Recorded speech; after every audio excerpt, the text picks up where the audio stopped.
The night my father shattered me began with applause.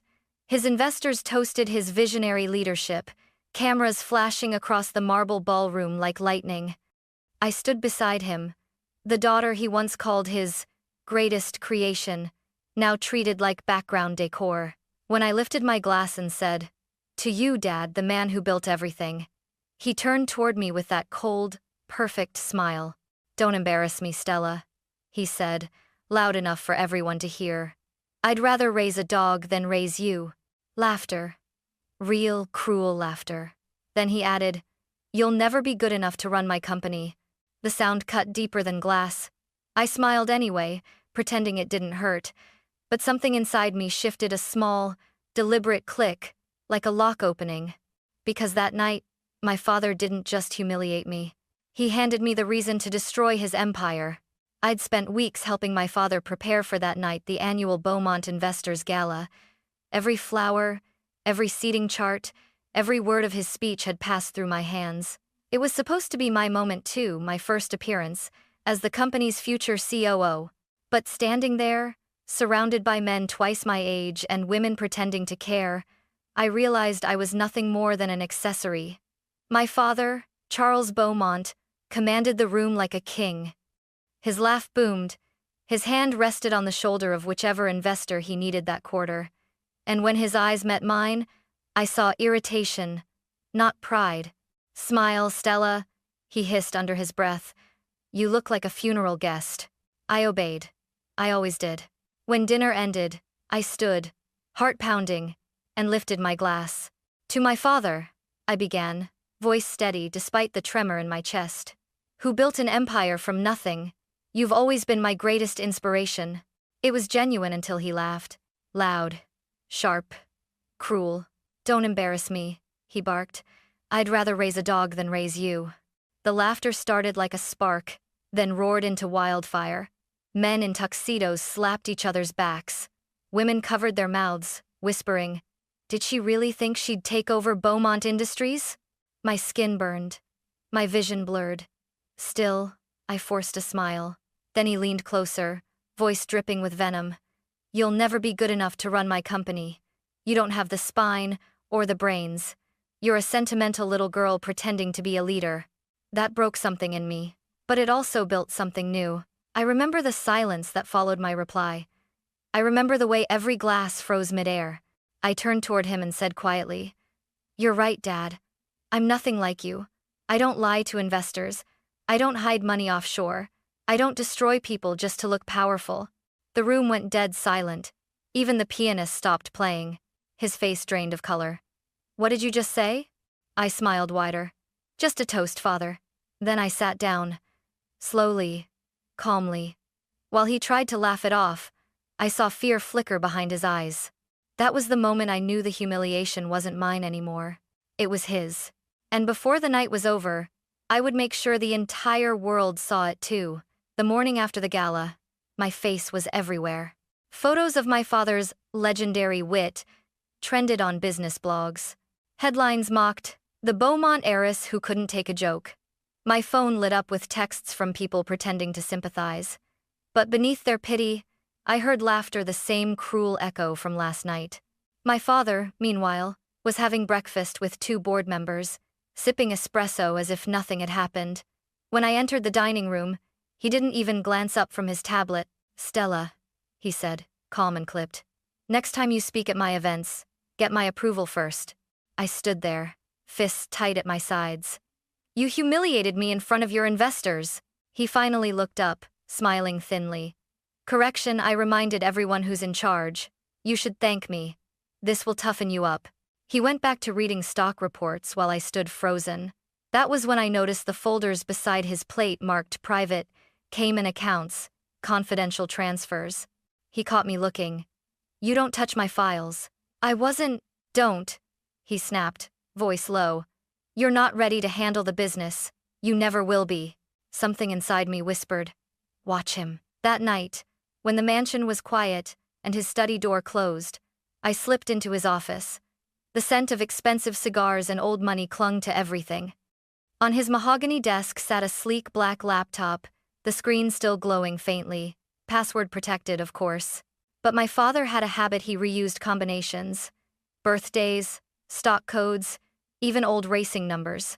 I tried one after another until, on the seventh attempt, the screen unlocked. The folders I found weren't ordinary financial documents. They were maps of deceit shell companies, offshore accounts, transfers timed perfectly before quarterly reports. Millions hidden under names I didn't recognize.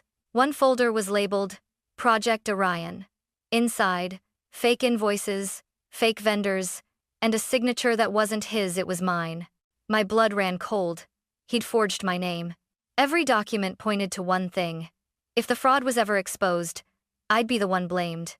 The realization hit me like a scalpel to the chest. My father hadn't just humiliated me, he'd set me up.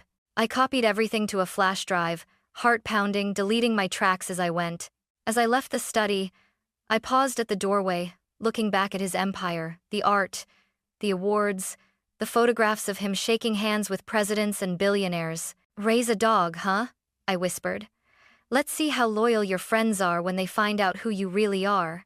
That night, I didn't sleep. I planned. And by dawn, I had one goal: to destroy Charles Beaumont using the very empire he thought I wasn't good enough to inherit. I'd always believed I had to win alone. Growing up, my father called that independence stubbornness. But standing in his study with a flash drive in my pocket, I understood something else. To bring down an empire, you need people who know how empires are built and how to dismantle them. The first person I called was Ava Rivera, a forensic accountant I'd worked with during an internship. Ava was small, unassuming, and terrifyingly good with numbers. We met in a corner booth at a cafe 3 blocks from Beaumont Industries. She stirred her coffee like she was considering murder. "Show me everything," she said, no preamble. Her eyes skimmed the flash drive like a surgeon inspecting an X-ray. I handed it over and watched her plug it into her laptop. She didn't smile when the spreadsheets unfolded.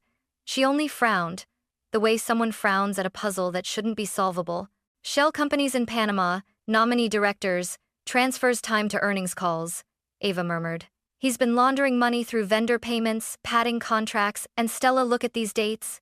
She pointed at a column where transfers always occurred 2 days before quarterly close. "He's building a cushion for himself, and a landfill of bodies for anyone in his way." My throat tightened. I thought of every time my father had given me advice that sounded suspicious: the late-night calls, checking in when he was supposed to be traveling, the invoices that conveniently matched my calendar, the offhand joke about keeping the house clean that, in retrospect, sounded a lot like threats. Ava looked up. "If we take this to federal prosecutors, it'll stick. But you need protection. He'll pivot and pin it on you. He's already forged your signature." "I know," I said. I'd seen the signature in his study, my name, slanted and false, on documents that would ruin me. I felt my palms go cold. "Can you help me build a case that ties him directly to the money?" She nodded. "I'll trace the money trail. But you'll need legal counsel who knows how to handle high-profile cases without leaking to the press." She tapped a contact on her phone. "Diana Brooks. She's worked cases like this before. She'll keep it tight." Diana was everything I feared, and needed: sharp, composed, and as immovable as a courthouse column. When I met her in her office, she laid out the timeline like a general planning a campaign. "We establish your credibility first," she said. "We make it clear you were a whistleblower, not a conspirator. We file for immunity provisional while we gather corroborating evidence. And we coordinate with a federal prosecutor who can move quickly." Coordination was the word of the week. Every move had to be synchronized. Ava mapping the money, Diana drafting immunity language, and me, I had to play my part in public until the moment arrived. I'd still go to board meetings, still smile in glossy magazine photos, still be the dutiful daughter at charity luncheons. The difference was I would not be performing. I'd be positioning. There were risks. My father had lawyers who could bury people alive in paper. He had friends in media and politicians who owed him favors. But he did not expect me to fight with his own tools. Before I left Diana's office, she looked me straight in the eye. "You understand this could destroy more than him," she said. "Collateral damage will happen. Are you prepared for that?" I thought of the laughter, sharp as broken crystal. I thought of the way investors had cheered when he ruined me. "I am," I said. I'm prepared to lose everything that isn't mine already. She nodded. And for the first time since that toast, I felt the weight in my chest shift. We had a plan. We had allies. The next steps were surgical precision. Build the paper trail, secure the witnesses, and choose the night that would make the world watch him fall. By the time I walked back into the river of marble and glass that was my father's life, the smile I wore was not for his cameras. It was a mask for the storm I was about to unleash. We didn't set off fireworks. No dramatic phone calls at midnight. No leaked emails to tabloids. Revenge that destroys an empire is much less glamorous. It's timing, patience, and 1,000 tiny betrayals assembled into one undeniable truth. Ava worked in the shadows, tracing wire by wire, until she found the conduit that mattered. A little-known trust account registered under a shell company, Horizon Meridian, that funneled cash from Beaumont Industries into art purchases, cryptocurrency wallets, and expensive consulting fees that vanished into Cayman entities. The account circulated through a network of nominees. Robert Hayes, our board chair, was surprisingly sloppy.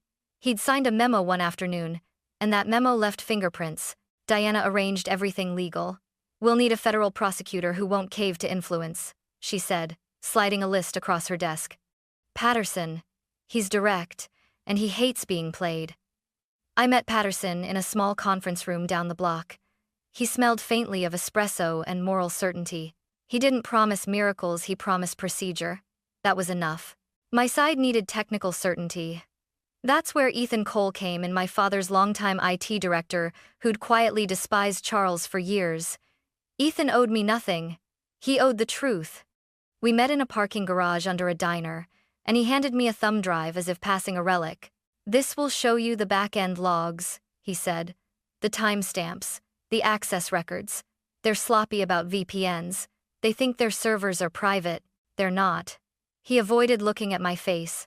There was fear there, not for himself, but for what exposing the truth might do to the people he'd once called colleagues. The plan took shape like a surgical procedure. We would present irrefutable paper and digital evidence to Patterson. He would obtain warrants timed to a partner meeting at Beaumont Industries, a meeting Charles could not avoid, one where every partner would be present and every document accessible. While the warrants were served, I would make my public move, expose the falsified signatures, the forged documents tying me to fabricated contracts, and reveal the way he used my name as cover. People asked why I wanted the public spectacle. Why not quietly hand it over to authorities? They whispered. Because Charles had learned how to survive private reckonings. He had friends who moved quietly and buried mistakes. He thrived in nuance and gray areas. I needed light that burned so bright there was nowhere left to hide. There was also a personal calculus. If I exposed him quietly, his defenders would have time to spin narratives that I was a resentful daughter, an opportunist. If I exposed him in public, surrounded by the very investors who'd cheered when he humiliated me, the cognitive dissonance would be too great. They would have to choose, continue smiling for the man who'd lied to them, or turn and face the truth. We rehearsed the sequence 3 times. Ava timed the transaction trails against board minutes. Ethan matched server logs to Charles's travel itineraries. Diana drafted immunity clauses and escape hatches for witnesses. Patterson coordinated with agents who would walk into the partner meeting without warning. At home, my father kept rehearsing his confident speech. Oblivious, he would stand at the podium and tell a room of wealthy men about legacy and stewardship, and they would hang on his every word. He would never suspect that when he raised a glass to his own greatness, every glass in the room would shiver with the sound of falling trust. That thought kept me awake at night. The image of him frozen, the empire's light flickering like a candle in a wind. I pictured the faces of the investors, the aides, the wives who'd laughed last week. I pictured their mouths falling open, the masks slipping. When the week of the partner meeting arrived, I felt a strange calm settle over me. The pieces were on the board. The witnesses were ready. The warrants had been prepared. All that remained was to choose which moment would break him, and to stand in front of the world and say his name out loud. The partner meeting was in the glass conference room on the 15th floor, sunlit and sterile, the kind of place where men in suits practice looking decisive.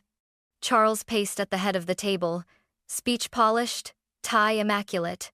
He greeted each partner with a practiced pat on the back, the same hand that had raised a glass, and compared me to a dog only weeks before. He had no idea the room was wired, that agents in plain clothes had already taken seats in the corner, or that the projector would not be showing the quarterly forecast in 5 minutes, it would be showing his handwriting on forged invoices. I walked in last, the click of my heels sounding too loud. For a second, the room remembered me as the daughter in the glossy family portrait on the floor above. Then Charles saw me and smirked, a look that demanded applause. Saturday. My chest felt like a drum, but my hands were steady. Before we start, I said, and the room turned. I want to address something personal. His smirk sharpened into curiosity. He expected melodrama, not procedure. Diana was on my left with a file folder that looked innocuous enough to be a menu. Ava sat across from me, fingers crossed under the table. Ethan's eyes were fixed on Charles. Unreadable. I've brought documentation, I continued, and slid the thumb drive across the table toward Patterson, who rose without showmanship and connected it to the conference system. The projector flickered, then filled the glass wall with spreadsheets, offshore transfers, and a red highlighted trail that led straight to Horizon Meridian. You don't need to press play, Charles barked. This is a stunt, is it? I asked. Or is it the part where all your friends find out how you've been treating them? I touched the screen, and the spreadsheet zoomed to a transaction dated the week of your philanthropic gala. The vendor name matched the invoice, signed my signature. His face moved through color like someone watching a bad magic trick. That's a forgery, he said, voice thin. You planted this. You're trying to ruin me. Ava leaned forward. Look at the audit trails, Charles. Server logs show the entries made from your office terminal at 2:12 a.m., the same night you were supposedly in Boston. Ethan verified the VPN fingerprints. You can't move the timestamps. Bradley, our legal counsel, swallowed audibly. Partners were whispering. Someone laughed nervously, then cleared his throat and stopped. The room smelled suddenly of coffee and fear. You're lying, Charles repeated, but his eyes were searching for an audience to rescue him. No one offered one. I played the recording next. His voice, unvarnished, instructing a subordinate on how to shift funds before Davidson reviews. It was small and clinical, no bravado, just arithmetic and cruelty. The audio filled the room like cold water. When the clip ended, a chair scraped. Robert Hayes, the board chair who'd once patted Charles on the back for charm and deals, looked stricken. Marcus Levin, an investor who had laughed at me at the gala, put his head in his hands. Charles lunged, then stopped. He tried to spin, to accuse, to point to me. You set me up. But his words fell into the blank space I'd created. Patterson stood and read the warrant. Federal seizure of company accounts, arrest of involved officers pending. Agents moved with legal rhythm, calm, and absolute. The partners' faces changed from disbelief to calculation. Phones came out not to call for help, but to salvage reputation, to distance, to log legal counsel. Jennifer, Robert's wife, whispered to her husband, eyes wide. We invested because of him. Now she looked like someone seeing the foundation of their house crumble. Charles went white, then red, then hollow. He tried to laugh, but it came out thin. He reached for my hand as if to beg, but the hand that had raised a dog comment a month ago had no right to mine now. I stood. You taught them to laugh at me, I said softly. You taught them cruelty as entertainment. Tonight they learned what they funded. I watched his empire unravel, accounts frozen, boardrooms emptying, PR teams drafting statements. The sound that filled the room wasn't applause. It was the flurry of falling dominoes. As agents led him out, people avoided my eyes, or met them with something I hadn't expected. A twitch of shame, a small, reluctant respect. The laughter that had once filled gala halls had curdled into something else. The stunned silence of those who'd loved the story he'd told about himself. When the door closed behind him, I felt the tremor of victory, but also the emptiness that follows a long sprint. There was grief, too grief for what had been, for the daughter who once believed in a father, for the cost of making truth public. Outside the room, a clerk asked if I wanted a statement. I nodded. Then I walked out into the elevator, the city skyline folding around me like an audience. The Empire's lights were still on, but for the first time I saw fissures in the glow. The news broke before sunset. Charles Beaumont arrested in federal fraud investigation. By morning, every headline screamed my father's name and mine. Whistleblower daughter exposes billionaire father. I watched the coverage from my penthouse apartment, coffee cooling beside me, hands trembling only slightly. The footage showed him in handcuffs, head down, surrounded by cameras. He looked smaller, older, but still wearing that same expression, the one that said this isn't over. The phone wouldn't stop ringing. Some calls were from reporters, others were from board members pretending to be concerned. My father's lawyer left 12 voicemails in 1 hour, demanding statements, cooperation, silence. But there was one message that made me stop. "Stella, it's Eleanor Beaumont. Please, call me back." My grandmother, a woman who'd once told me that Beaumonts don't cry, we invest, had never called me in years. Her voice now sounded frail, almost afraid. When I arrived at her estate that evening, she was sitting by the window, pearl necklace trembling in her hand. "I should have stopped him," she said before I could speak. "Your father." He started small. Little lies, little shortcuts. I told myself it was ambition, but it was rot. Her eyes filled with tears. "He hurt you," and I watched. For the first time, I saw her not as the matriarch of the dynasty, but as a mother broken by her own creation. "Grandma," I whispered, "he tried to destroy me." "He would have," she nodded. "And you saved us all. But you'll need to finish what you started." She slid a folder across the table. "These are the old accounts, the ones from when he first took over the company. You'll find names, people who helped him. They'll turn on you next." I opened it, familiar names. Board members, investors, even family friends. They'd built the empire with him, brick by brick, lie by lie. That night, I called Ava and Diana. "We're not done," I said. "We're going after everyone who made him untouchable." Diana exhaled. "You're talking about dismantling a dynasty." "Exactly." The next week became a blur of subpoenas, interviews, and leaked recordings.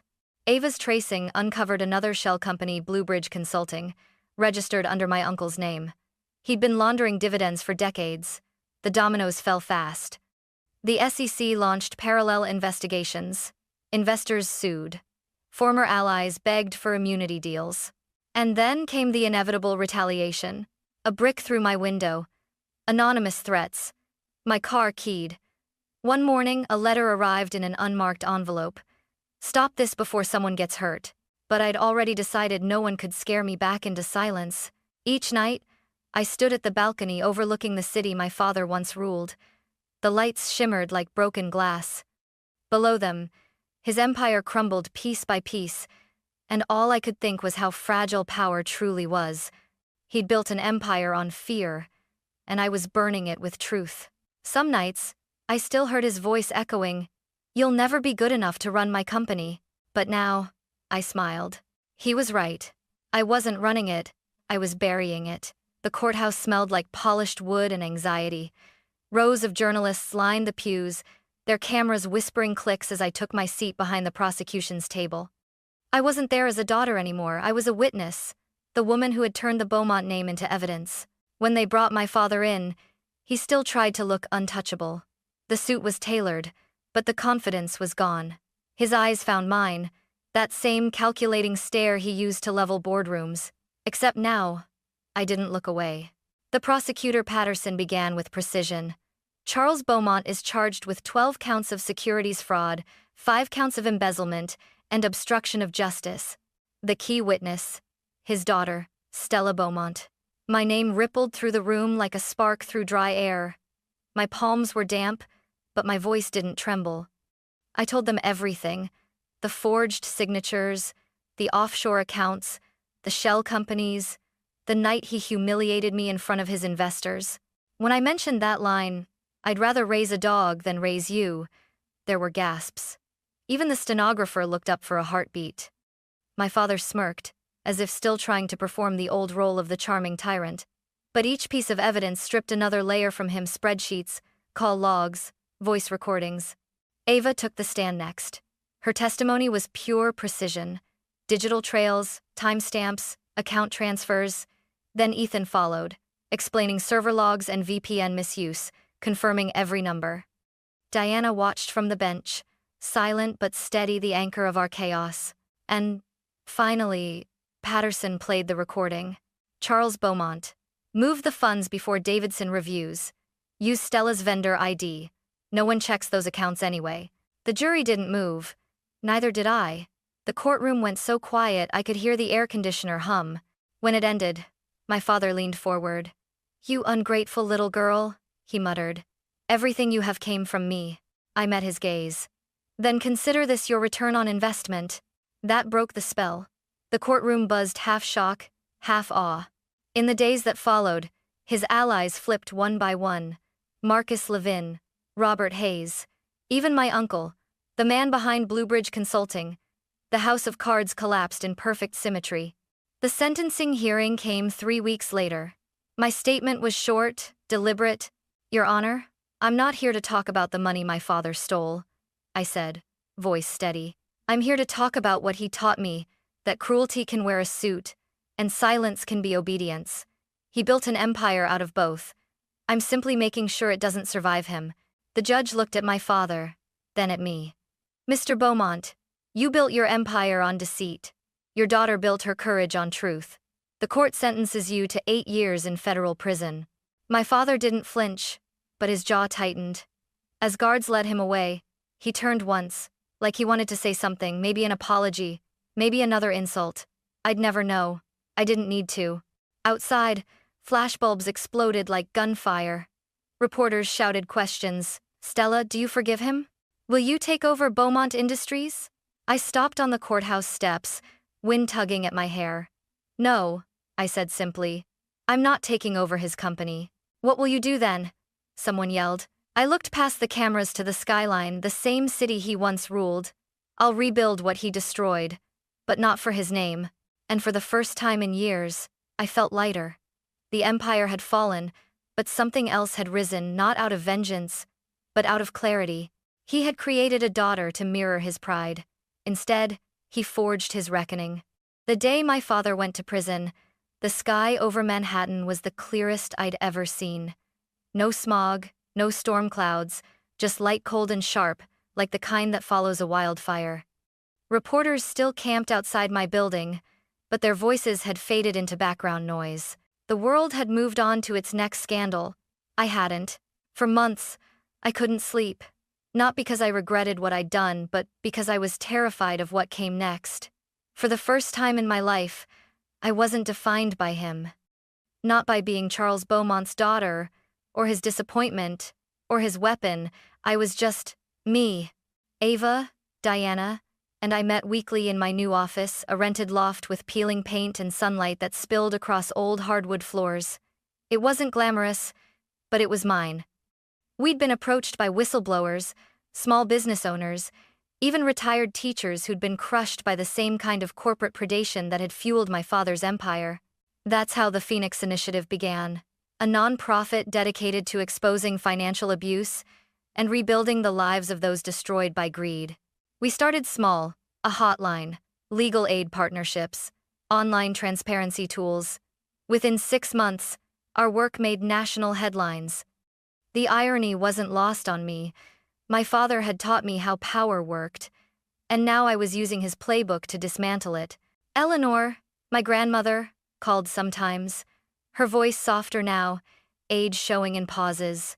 "Your father gets visitors," she told me once. "He doesn't speak of you, but he reads every article with your name on it." I didn't ask what he felt. I didn't need to know. Because this wasn't about revenge anymore. It was about reclamation. One evening, Ava and I walked past the old Beaumont Tower, the glass monument to my father's ego, now owned by a different conglomerate. The bronze plaque bearing his name had been removed, leaving faint, clean outlines in the metal where the letters once gleamed. Ava smirked. "Think he ever imagined you'd erase him like that?" I shook my head. He thought erasure was weakness. He never understood that sometimes destruction is how you start again. That night, I attended the Phoenix Foundation's first gala, a quiet, untelevised event filled not with billionaires, but with people who had survived financial ruin and rebuilt. When the applause began, I froze for a moment. the sound too familiar. It used to follow him. Now it surrounded me. I raised my glass. To every person who's ever been told they weren't enough, I said. To every voice that was laughed at, silenced, dismissed. Sometimes the cruelest words become the spark that burns down everything false and clears space for something real. The room went still, and for a moment, I saw flashes of that night years ago, the chandeliers, the laughter, the humiliation. But instead of pain, I felt pride. Afterward, I stepped out onto the balcony. The city glittered like a million second chances. I didn't own an empire anymore. I didn't need to. Behind me, Diana joined me with a smile. You know, she said, for someone who destroyed a billion-dollar dynasty, you're remarkably calm. I didn't destroy it, I said quietly. I just revealed what was already broken. She nodded, then looked out over the skyline. So, what's next for you, Stella Beaumont? I smiled at the name the first time I'd heard it and didn't flinch. Next? I'm rewriting the legacy. The city lights reflected off the champagne in my glass, golden and restless. I thought about the girl who once stood in her father's ballroom, smiling through humiliation, trying to make him proud. She was gone now, not dead, but transformed. My father's empire had been built on lies. Mine would be built on light. Because some legacies burn, so others can finally see.